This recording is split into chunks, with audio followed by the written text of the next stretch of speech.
Have you ever experienced the transformative power of forgiveness in your life? Or have you ever been in situations where forgiveness seemed impossible, yet it's absent, hindered your own growth and well-being? In moments of hurt and betrayal, what role has forgiveness played in your ability to move forward? And can the act of forgiveness truly lead to emotional and spiritual healing? How do you navigate the delicate balance between self-protection and the healing power of forgiveness? Join me after the intro for a conversation with a very special friend for an unusual take on a core topic in this show. So grab a cup of coffee, settle in, and let's start. Hi, I'm Rosanna D, and this is Forgive and Thrive, a podcast where we explore what thriving in life means and how we can achieve it, irrespective of our past, current condition, and expectations that those around us or society in general may have. Let's go. Welcome to the Forgive and Thrive show. 4 years ago, through therapy, I brought back to memory a distressing page of child molestation that I had hidden in the most remote part of my mind for 30 years. I spent months in distress, just dealing with that memory. Then one day I took a piece of paper, I wrote my abuser a letter. I told him how wrong was his acts. I took responsibility for having continued his dirty job for 30 years, and I said, no more. It ends today. You and this abuse is not going to affect my future. Then I lighted a few candles, took that letter, and burned it. The morning after, I woke up and my shoulders were sore and aching as I never felt before. I looked at the mirror and I saw that they were where they were always meant to be. For 30 years, holding that secret made me so tense that my shoulders were in a constant shrug, keeping that negative energy trapped in my body. As soon as I forgave, I started thriving again. Forgive and thrive. I was told that my little ceremony reminded of some of the magic that can be created in shamanic ceremony of forgiveness and healing.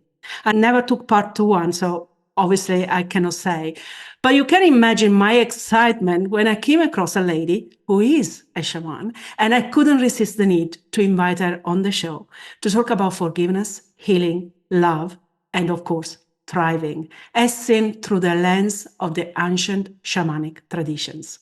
Today, I have the pleasure to be in a conversation with IssaMary Blanco, who is a shaman, energy healer, and forgiveness therapist, with a special focus on bridging the energetic with the pragmatic fields, or if you prefer, the mind with the heart. She has been on the shamanic path for many years and has over 10 years' experience in plant medicine. She also trained and initiated by Hawaiian kahuna, Halawani, I hope it's pronounced correctly, as a Ho'oponopono forgiveness practitioner. All the above, together with her expertise as a counseling therapist, allows her to safely guide her clients on a journey of self-love, compassion, and connection, creating a safe space for them to let go of anything holding them back and break free from the patterns and limitations that keep them from unlocking their full potential and endless possibilities. Hi, IssaMary. Welcome to the Forgive and Try show. Thank you so much for being with us today. With you, with everyone, with everything that surrounds us. Yay. Yeah.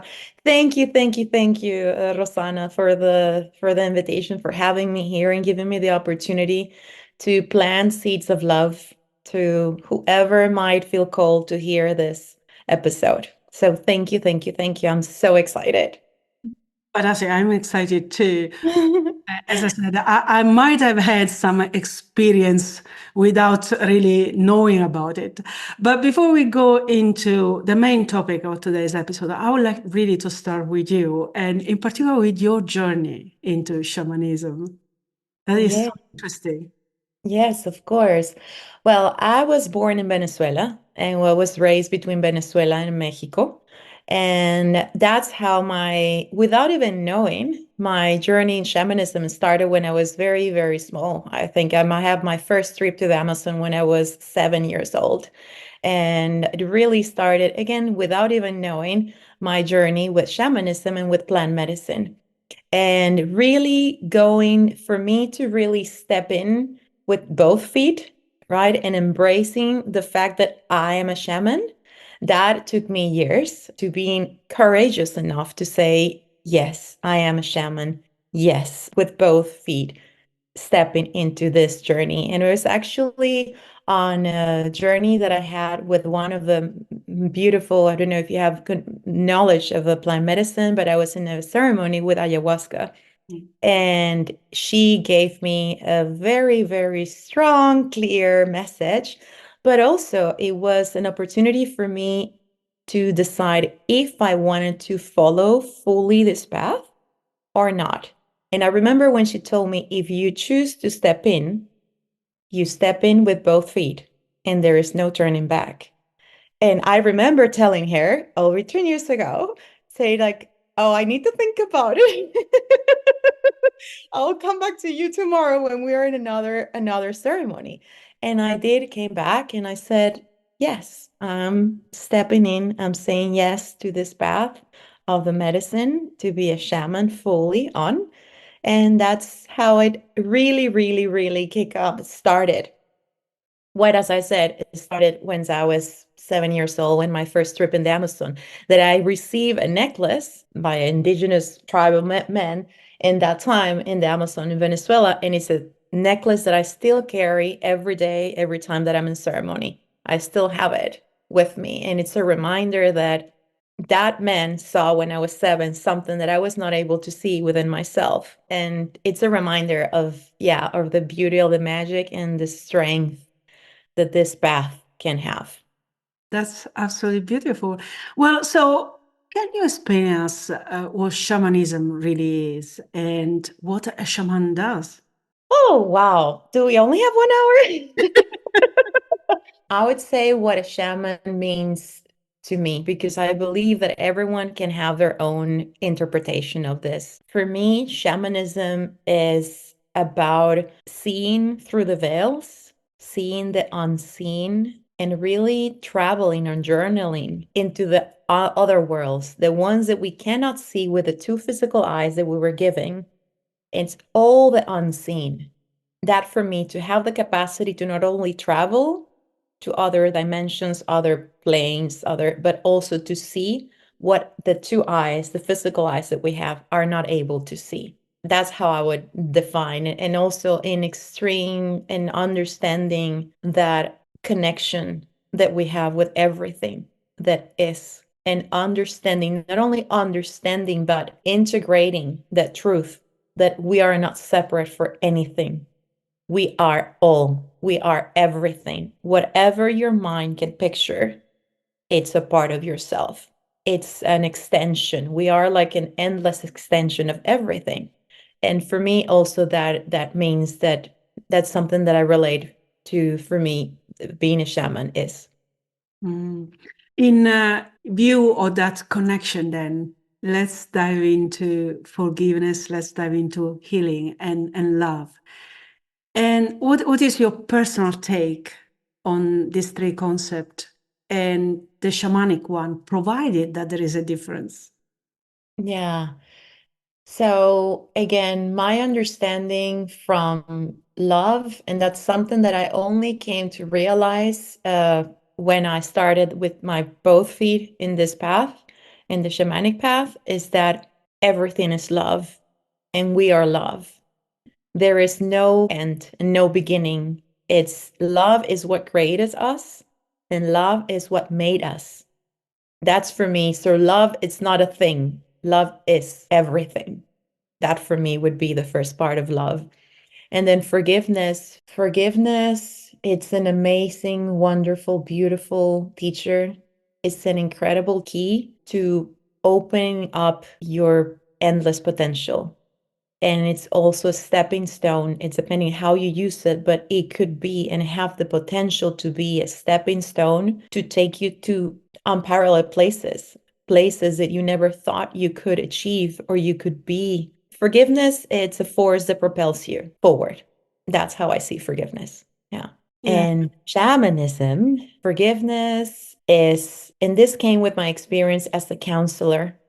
And that's why I believe that shamanism is an incredible tool to address not only forgiveness, but almost everything that we have experienced. And specifically with forgiveness, is because we can work with the mind, right? But there is certain things that I would see when I was working as a counselor, is that I reach it would be like a wall, or you reach a point where the mind, you cannot address those areas only with the mind.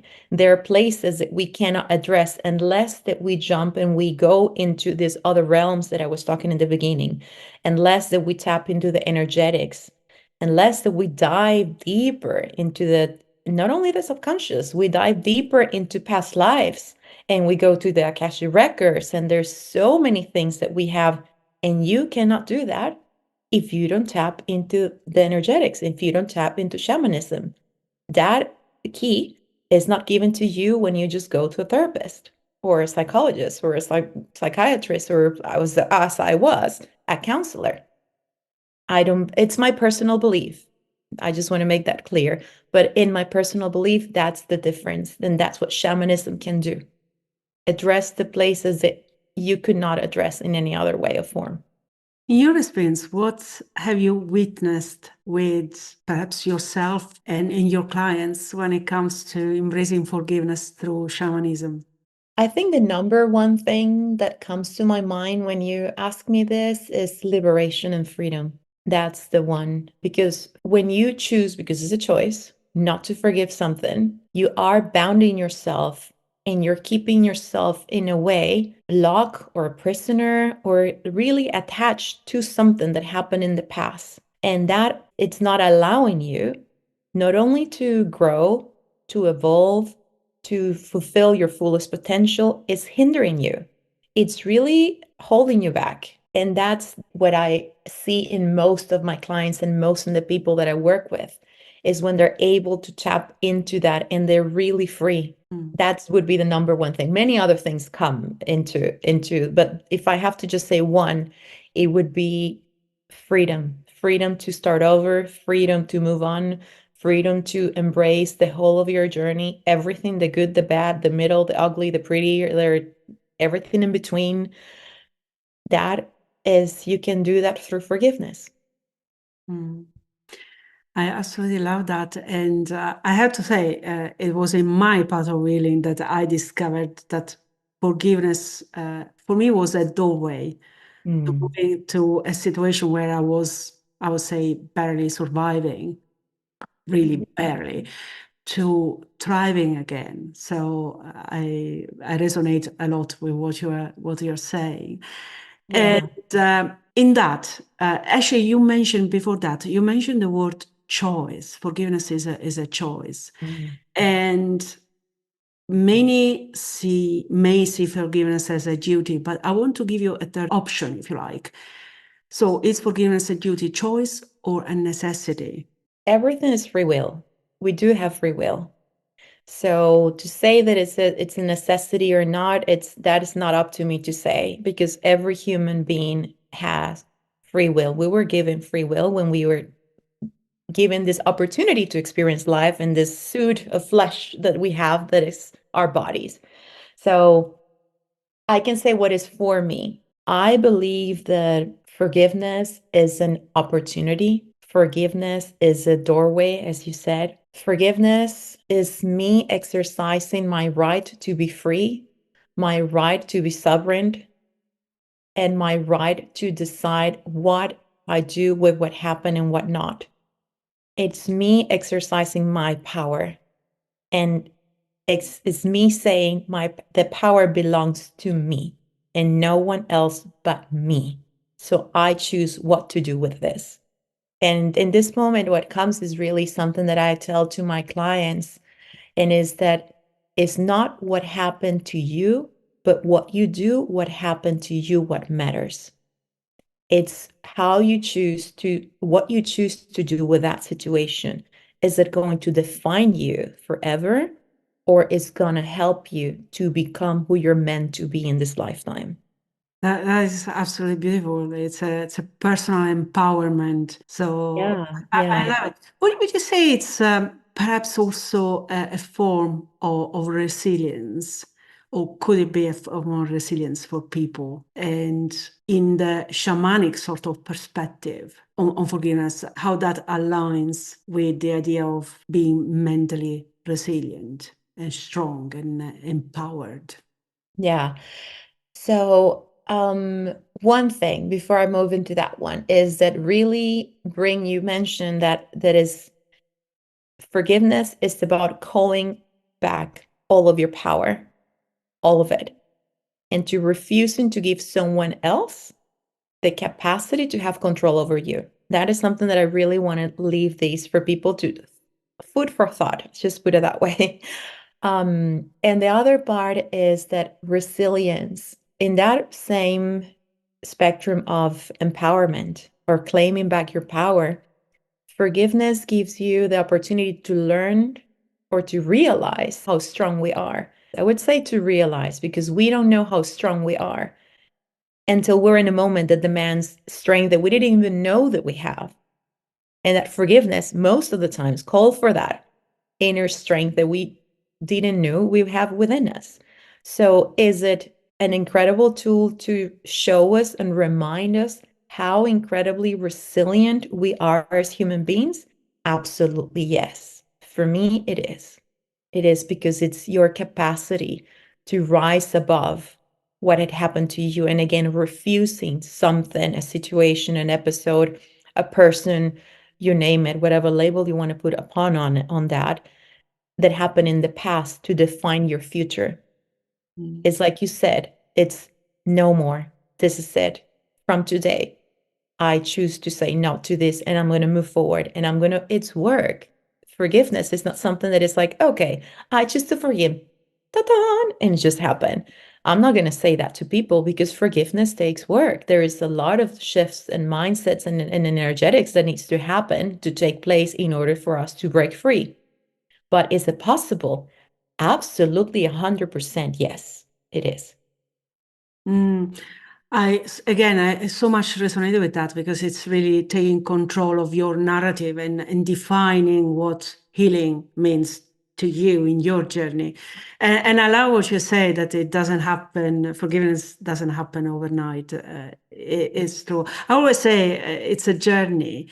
And, there might be a pivotal moment when something happens, but you need to be ready, I suppose Yes. to embrace it, right? Yes, absolutely. It's you touch into a point that is very, very important is readiness. You have to be ready for it. And like you said, it might be there's something as pivotal time that something triggered that enough, it's enough moment, or saying, I don't want to carry this anymore, or whatever you want to call it again. But there is a moment and there is certain readiness that needs to be there for people to take it's a choice to really choose with every part of their being that they want to do the work because something that I have encountered in shamanism is when we do the energetic work, right? I do the mindset, the work, but also everything that have to do with energetics.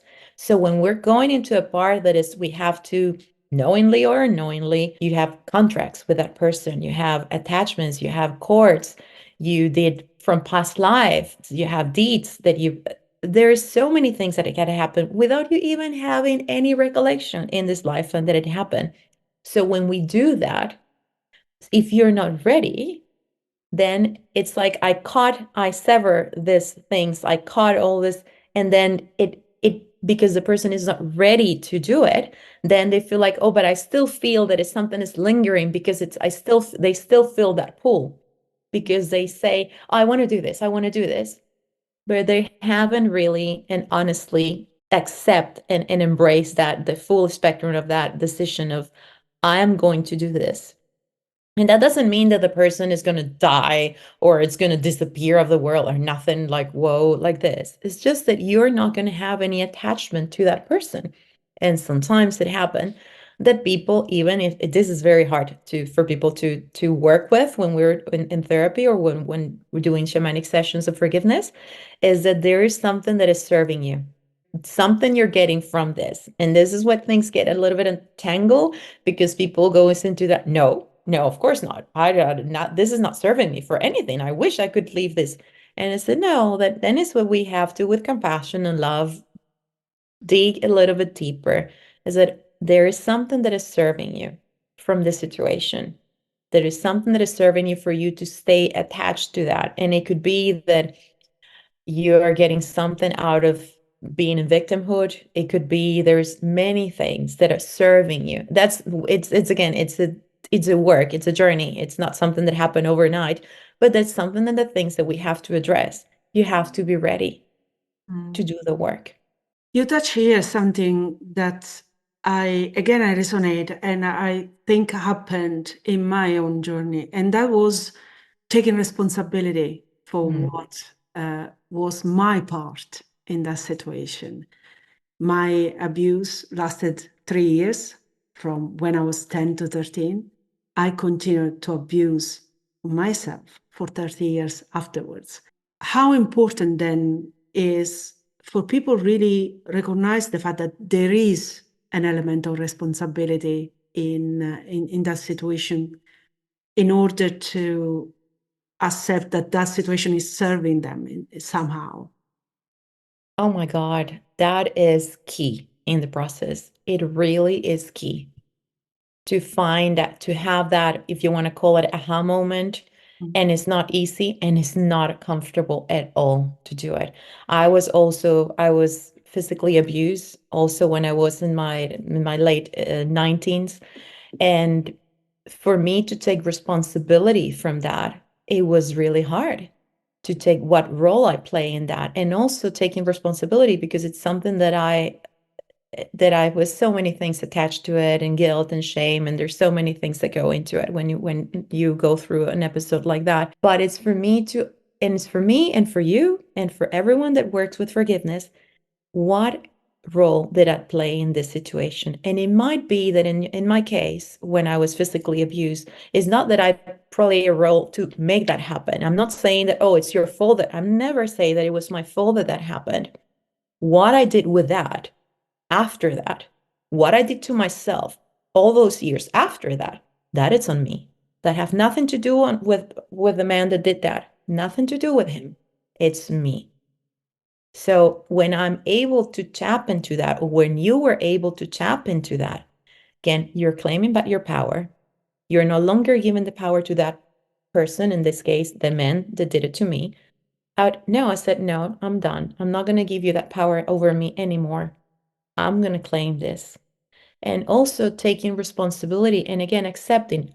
And accepting responsibility is not saying, is not condoning what happened. It's not saying that what happened was okay, was not wrong. Have nothing to do with that. It's accepting the role that you play in that situation, in that episode, in that experience, and in this. And once you're able to do that, then is when we can really tap into liberation. It's one of there is certain things that we have to tap, like check kind of thing. And that's one of them, self-responsibility and accountability. It's extremely important because forgiveness, that's one of the misconceptions that there is in the narrative around forgiveness, is that when you talk about forgiveness, one of the misconceptions is that most of the fingers go to the outside. It's like, oh, because this person did that, because they did it, because, and I always, when I with my clients or with people in ceremony, and I said, no, let's just try to put those fingers. Also, let's just put one finger to the inside. What role did you play in that? And then finding that place and it's starting to work from that place. So that's one of the misconceptions that I work with. And the other one is, again, the part of power, that to shift from victimhood into empowerment. And I don't know if something that you can resonate with, but I know how it was for me when I share with people that I was, or still when I share with people that I was physically abused. It's like, oh, so sorry. Oh God, they're so horrible. And sometimes I even see the shift in energy, that people is like really feeling sorry. And I say, I can see that, yes, that you're sorry and it's okay. But you don't have to be sorry for me. There is nothing. You don't have to be sorry for me because I did something. I chose to use that as a stepping stone. I chose to use that as something that propelled me And actually, today it makes me incredibly like not only resilient, but it gives me the capacity to connect from the heart space with clients when I'm working. When a client has gone through that, I can connect with them no longer, not just from what I read in the books and everything that I studied when I was doing counseling, but from a place of heart, because I know how it felt for me. I don't know what you feel because we're different human beings, but I know how it was for me to deal with my abuse. And that's another incredible thing that this journey has given me. Again, there is so much to unpack here. I mean, it's fantastic. I resonate with everything you said. First of all, thank you for pointing out that responsibility doesn't mean fault. I think that is very important for everybody to understand. The fact that one decided at one point to step or cross your boundaries and abuse you in any form, whether it's physical, verbal, emotional, psychologically, is wrong. And there is no fault there. But you're right, there is a responsibility that comes later when we take that and we keep living and creating a narrative around that, and we don't enter in that empowerment that we could. So I absolutely love that. And I want to take that one step further, actually, because in view of that responsibility, what is the role of self-forgiveness? Because very often we think of forgiveness as something that we have to give to someone else, right? Is a sort of relationship. No, you come to me, you ask for forgiveness, and I'm so gracious that I grant you with forgiveness. But very often, the first step is actually, after recognizing the responsibility, is forgiving ourselves for that. So, what is your take on self-forgiveness? Yeah. Self-forgiveness, it's such a beautiful thing and such a powerful, powerful, powerful. I don't even calling it a thing, it feels almost disrespectful to it. But for the purpose of the conversation, I'm just gonna call it a thing. It's a wonderful, powerful thing. And forgiveness and self-love go hand in hand. One thing is that you have to understand, or we have to understand and to remind ourselves that forgiveness have nothing to do with with someone else. Forgiveness start with self. Forgiveness start with you. And we go to the point to the fingers that I'd mentioned before. It's let's just point one finger to the inside, right? And also to recognize, and in the part of self-forgiveness is to, and for self-love also, is to recognize and remind myself that I did the best I could with the tools and the knowledge and the wisdom I had at that point in my life. For me to expect that my version today in this point in life would act in a certain, that I will act in this way today with my 47 years old, that I will act the same with this way when I was 19 and I was physically abused, or whenever you can apply this example to anything. It's just not fair because I have gained today so much more wisdom, so much more knowledge. I have so many resources and tools that I can apply today. Back then, that version of myself, when that happened, and this you can apply it, everyone can apply it. That version of yourself in that moment did the best they could with the tools and the knowledge and the wisdom and the development that you had at that moment. So for that, you have to actually love yourself because you did the best you could. Absolutely, absolutely. Mm. IssaMary, I would like to take you into the ceremony or ceremonies, I should say, that are used in shamanism. And as I said at the start, I don't know anything about it, so I'm completely a novice on this. But first of all, does the little ceremony that I created without thinking too much reminds of some of the shamanic ceremony, is it true? In what ways? And can you take us through some of these ceremonies and clarify what happens? And Yes, absolutely. And yes, you did. You did, Rosanna. So you work with the element of fire. And that's one of the things that we do when I do a shamanic forgiveness ceremony. We work with the element of fire. And coming to my training in Hawaii by the Hawaiian Kahuna as a Ho'oponopono practitioner, we work with Pele. Pele is a goddess. So it's this we bring into the fire, we bring into the power of the element of fire to transmute, to release, to burn through everything, right? So yes, absolutely, you work with that unknowingly, but it's still, there's this inner instinct that I believe we all have, and intuition that drove you or to guide you to work with fire, to write things in a paper. That's another thing that we do too. There are many things that we do, but those two things I do and we do in ceremony. We write down things. We work with the element of fire, not only for that paper, to burn the paper. There's other things that we do, but fire is the key element when we're working in shamanic ceremony for forgiveness. We work with other elements. We work with the earth, with Pachamama, Mother Earth, Gaia, however you want to call her, too. And another thing that we do is journeying, shamanic journeys that we do with drumming, to really take people to different realms that are normally not so easy to access when we're in a full conscious mind. That's where drumming actually help you to dive in and to go into a different state, right? If you go into research into how actually the drumming, the role that it plays in shamanism, it's very, very important because of that. It's a key, and it's like a doorway that allows you to enter different states of mind, or consciousness, if you want to call it also that way. And another way that we work with is with plant medicine. So there's different plants, and the plant medicine, the plant kingdom is so rich and so incredibly magical and beautiful. And I'm so in love with plant kingdom and all the capacities and the help that we can get from the spirit of the plants. In this particular case, and that I work as a shaman with rose. I work also with bovinsana, and I work with cacao.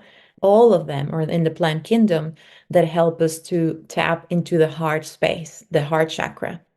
And what we do with them when we are in ceremony and is to facilitate the work, because again, to go into our heart, it can be, and especially when we're dealing with situations with forgiveness need to play a key part.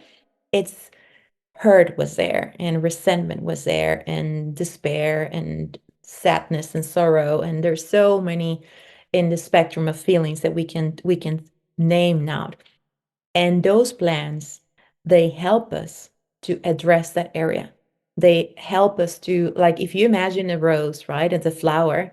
And as you see it, as when I'm in ceremony with people and we're working with roses, to really see the petals of the rose and the petals of your heart softening and opening up. And if you want to use another example, is that those walls that we build around our heart, in this belief that we think we're protecting ourselves. We're not protecting ourselves. What we're doing is separating ourselves from feeling. But that's another podcast that we can do.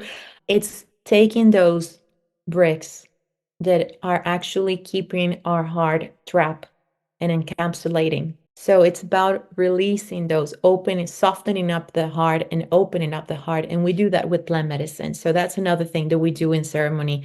So there's a lot of drumming, there is fire, there's different techniques that we use, as I said. And there is also plant ceremony that we use. Those are a few of the things that we do and we use when we're in ceremony, particularly for forgiveness. Mhm. That's so interesting because, especially when it comes to plant medicine, for people like me who don't really know enough, we may think about psychedelics, for example, so plants that can take you really into a different level, Okay. a step, Mhm. yeah. Yes. And but you are mentioning here things that we might have in our garden or in Yeah. our kitchen even. Yeah, yeah, absolutely. Because not all the plants have those effects. There are some of the plants in the plant kingdom where plant medicine that they do have those psychedelic effect. But these plants that I'm working with are they don't have that psychedelic effect that you're talking about. Some people may be a little bit apprehensive about plant medicine because of particularly this is called a side effect or other effect of the psychedelic part of the plant medicine. But rose is not psychedelic. Bovinsana is not psychedelic. Cacao is not psychedelic either, but they do have the capacity to open up your heart. They do have the capacity to allow you to drop into a space where you feel safe, when you feel hold, when you feel nurtured, secure, and love. And you feel it is in that cradle of unconditional love that the plant and the space and the spirits provide that your heart feels safe enough and you feel safe enough to fully open. And that it's achieved through plant medicine. And it's I cannot talk enough about the beauty of plant medicine and the incredible properties and the help that we can find in the realms of the spirits of the plants. I assume that knowledge is the first step to empowerment as well, because sometimes when we don't know something, we hear, a little sentence here, a little sentence there, we might create a narrative around that situation. Like, for example, in this case with psychedelics, that might not be always true. Might be true in some situations, in some cases, but not all of them. So thank Yeah. you for stressing that out. Um, there is another aspect that I would like to touch upon. In my little story, my little ceremony or pseudo shamanic ceremony, um, I had everything it was just me, it was very private. And for my understanding, a lot of the shamanic ceremonies are instead carried out within a circle of people. First of all, is it true? And I wanted to ask you the importance of that community in terms of energy. So the energy of the single, of the individual, compared with the energy of a community, how that affects the healing process. Yes, absolutely. And you're tapping into a point that it's beautiful too and powerful and again is with this powerful is the power of community, of the power of the circle, or the power of a group of human beings choosing to do something together greater for all of them. And that's magic happens. Powerful things happen. And if you don't even believe in that because it's too out there for you, then imagine people when they're people meditating and there's it's proof of it when you gather a group just one person or when you gather 20 people together meditating the difference of things that can how things can shift and how things and the energy that you feel and the field of where that people is. So not only the energy that gets increased and it amplified, but also is the beauty of a container where it's not only you have people that is there, we're all there for the same reason. We're all there gather for a purpose of in this if we're working for forgiveness, for love, liberation, to moving on, to free yourself. So we have that common denominator. And in that common denominator, it's our strength also because we're coming together as a group. And not only that, we go even further with that. And then it's knowing that I have you. I have you and I relate to you from a place of heart because we're here for the same common denominator. It might not be the same experience, but the common denominator is there. So you're not alone. You feel this, again, being held and being supported by this container of compassion, understanding to people that really is there and said, I see you, I hear you, because I have been I know what you're feeling. Again, it doesn't matter the situation, but I'm here and I see you and I hear you. And that gives people the capacity to open up even more, to be vulnerable, because we're all in the same boat. And that's a beautiful thing. Well, I couldn't agree more. I always end my podcast, every episode, saying that we are together in this journey, and it is something that I truly believe. So I couldn't resonate more with what you are saying. I think it's true, and sometimes a lot of the issues that we face in the world, whether it's personal, familial, a society level, is because we forget that we are on the same boat. Yeah. Again, beautiful. Thank you for stressing that out. IssaMary, there is something that I actually read in your bio, and I mentioned before. Besides the shamanic knowledge and expertise, you have also been practicing the Hawaiian Ho'oponopono. Ho'oponopono. Uh, and you are also, if I remember correctly, a counselor. Mhm. So you have put together a number of modalities and practices to help people in their personal healing. So I wanted to ask you, how do you mix and match them? And how do shamanic rituals in particular complement or differ from these other approaches? Yeah, I think that they all complement each other. And that's why I am so grateful. And when I was saying about embracing your journey and your story and everything, I'm so grateful for every part of my trainings and my learnings and all the years that I've invested in knowing and being the person that I am today, because they all weave together. And that's why when people ask me what you do is holistic healing, because it's a holistic approach. It's not only if I'm working with someone and I see that I can help them in the mental part, in the mental realm, then I will work with them. I will tap into the counseling. Let's just call it I will open my medicine bundle. It would be like, okay, I'm gonna take now everything from counseling because this person needs to address the mind field. And then if I see something, there's an energetics, there's energy that is trapped in their body, in their physicality, then I would be like, okay, I'm gonna tap into my energetics. So as a Reiki master, as a quantum healing master, I will tap into that. And then there's another field, and I said, well, no, actually, I see that there is something from past lives. There's contracts, as I said before, that this person did, agreements without even knowing, or trauma that happened so early in life they cannot even remember. So then is when I take shamanism and I can, for example, do a soul retrieval, and we retrieve the parts of the soul that were shattered and in that trauma in that moment in life, or from a previous past life. Or it could be again, like there is contracts, and then we have to go to the Akashic records to record, to bring those. And that's the shamanic part that goes into it. And then if you go to the last leg of it, is the part of the forgiveness. Because I really believe the forgiveness is not something that we only work with one particular case of one just episode that happened.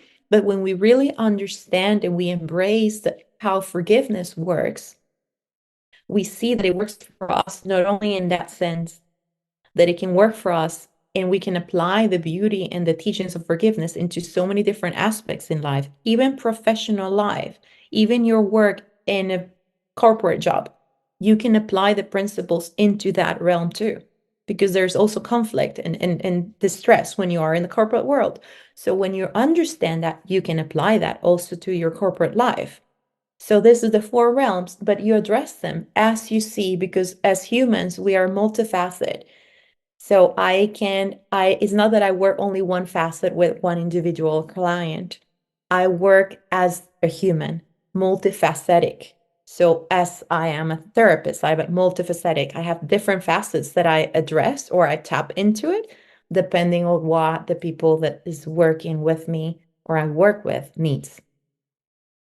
That's beautiful. IssaMary, are there any final considerations that you would like to offer to our listeners when it comes to forgiveness and healing and love?